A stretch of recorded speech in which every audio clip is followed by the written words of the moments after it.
What up, y'all? I am Vegas, and this is One2FlowOn. The topic today is dope beats, whack lyrics. Do they still make a dope album? I don't know. You can follow me on social media at Vegas World INC. If you like Facebook, facebook.com/hip-hop right now is the destination. But let's talk about that, man. Now, there are a couple of albums that are like this. You know, this is not a common thing that happens. I know some people may say that because opinions are, subjective. But the thing is like, there are a couple of albums throughout hip-hop history where the beats were phenomenal, but the lyricism, the songs weren't really that great. And some people go between referring to these albums as classics, and then some people are realists and say the beats were hot.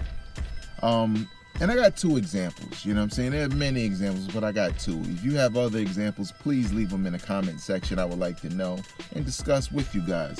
But the thing is like the main example, Group Home, right? Group Home put out their debut album.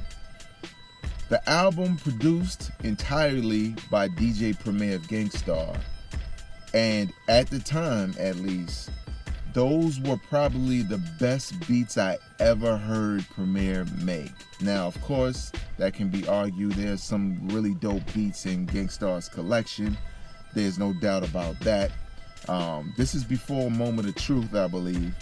I don't know if it was before Hard to Earn, but the point of the matter is, Group Home has, some they have hip-hop classic songs, you know what I'm saying? Superstar, they have some classic joints, but I think it was because of the production.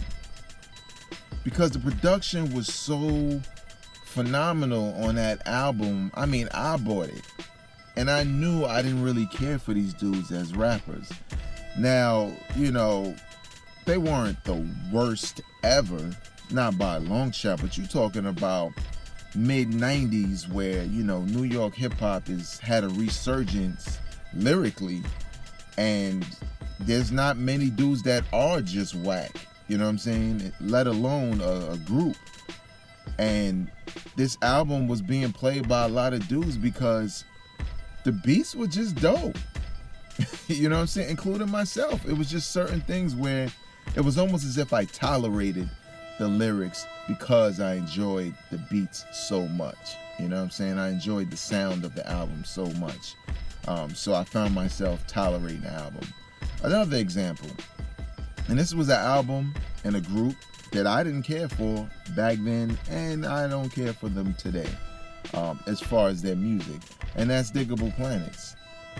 Back in the day, I listened to their album and I was just kind of like, nah.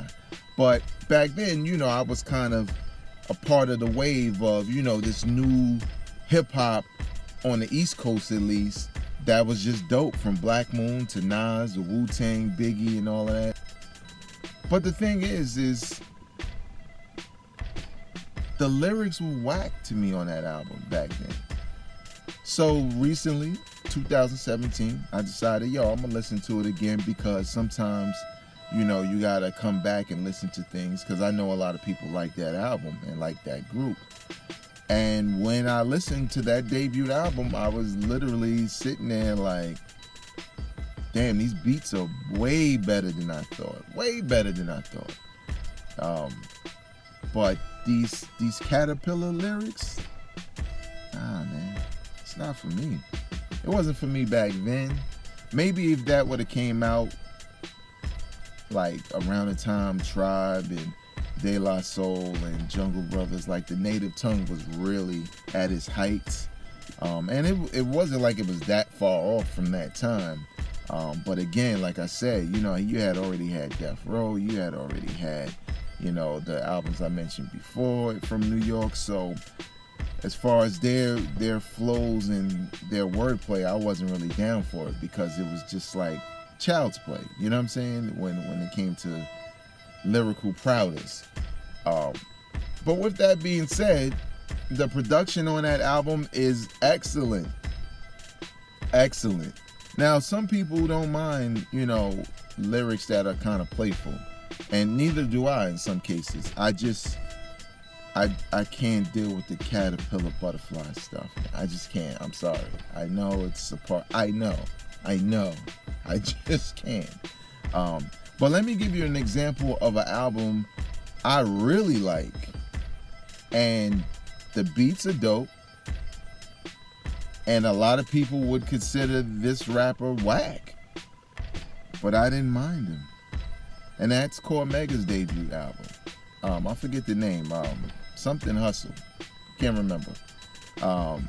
But Legal Hustle. I don't know. I don't remember what the shit was called. The thing is American Hustle?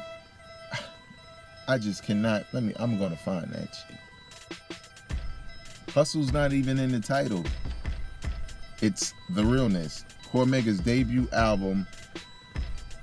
I wasn't a fan of Cormega prior to this album. I just wasn't. He was offbeat. You could tell that he was kind of new to this. At least that's what it sounded like. I heard he wasn't new to rap. But he wasn't really good. He was borderline corny with it. And I'm talking about, this is during the Firm time. And probably some of that had to do with the fact that, you're coming out, you're being introduced by some of the best rappers at the time, being the Firm with Foxy, AZ, Nas. So you have them up here, and then it's like, well, why would you have him when his rhyming schemes and his style is so beneath y'all? So it made it stand out. But I tell you this, I would hear song after song after song, and I was like, hey, yo, it's not as bad as I thought it would be. Now, maybe I'm giving it a pass because it wasn't as bad as I thought it would be. And there are moments where he's a little awkward with the flow, but at some point it became a part of his style for me, for him to be that awkward and kind of offbeat. And I liked what he said because I believe Cormega when he rhymes. I know some dudes, if you corny rapping to them, you just a corny rapper and that's it. Look, I think Diggable Planets are corny rappers, but there are people who like them. So I said all that to say this. Does it really matter?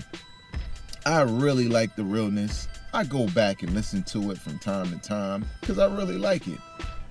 But Diggable Planets, it's never going to happen for me. Group Home, I'm going to go back and listen to it because for me it's a nostalgia trip and those beats are dope. But I will never like them as a group. I will always say that they were whack lyrically. But how do you feel? Are there albums out there, or it could be new albums, it could be old albums, where maybe you enjoy them because of the beats, or maybe you didn't even touch them because only the beats were hot? For some people, beats are all that matter. The lyrics are secondary. But what do you think? Leave your comments in the comment section below. Like this video, subscribe to the network. There's going to be more content coming, of course. And check out my show, Hip Hop Now Podcast, on SoundCloud.com/Hip Hop Now Podcast. Until next time, y'all, I am not a critic. I'm a fan. Now let me get the hell out of the car before police see I'm double parked. I'm not double parked. Drop it on the random.